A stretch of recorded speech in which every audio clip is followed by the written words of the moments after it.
$53 billion a year is what we are spending in education. $53 billion.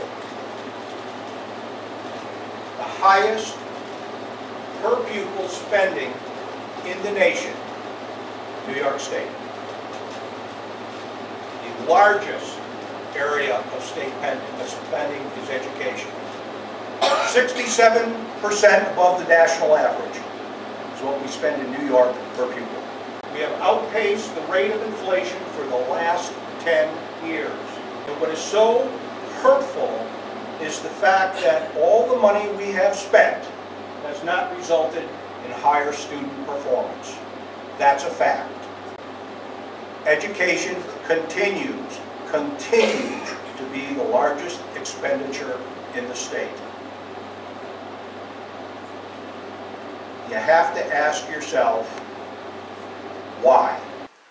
In the midst of this economic crisis, the Board of Education in Naples has proposed Phase 1, 1A, and those have already been voted on. You see that on the slide. And then Phase 2 that's coming up for the second time, and then the Phase 3, and you see the total amount of money there for all three is $47.5 million.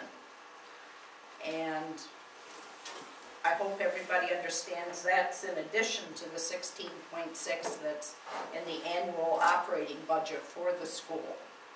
So, the school board is asking us to approve this Phase 2 to accommodate the students that are enrolled in Naples right now.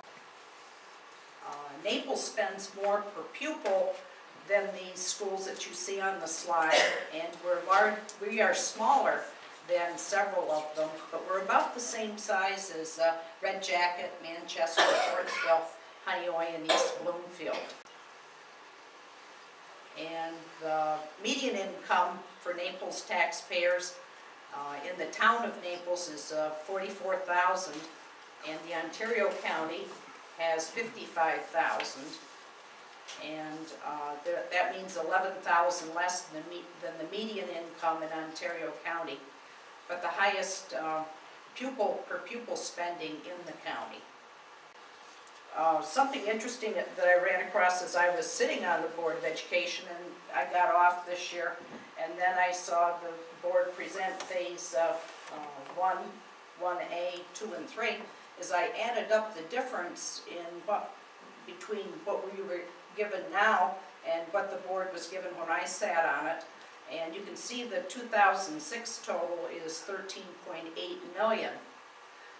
Every 5 years, a school district has to do a building condition survey, and that's to report to the school board what the health and safety factors are in the building, so the children are kept as safe and the staff are kept as safe as possible. So you can see that the huge difference between the 13.8 and the 47.5 million that we're being asked to support now.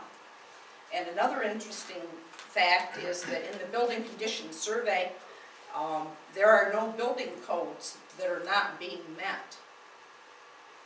No building codes that are not currently being met, because the architect was directly asked that question.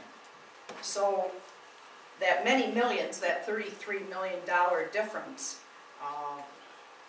for me anyway, is just hard to explain as I look at the two building condition surveys that I have, and that you can get if you go into the district office and ask for it. It's just very hard for me to understand where we are putting that money. How is it being broken down?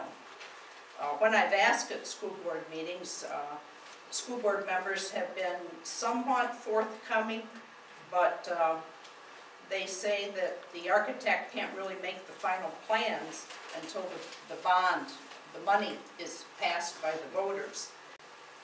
So all of us in the community have to make a decision here March 22nd. Are these capital improvements that we're being asked to support, do they reflect what we can support as a community, as a state? Most of that is 65% state aidable.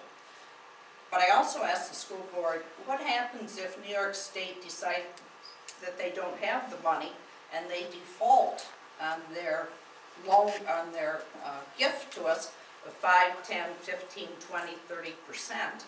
Who will have to make up the difference? So look to your left and look to your right, and it's us.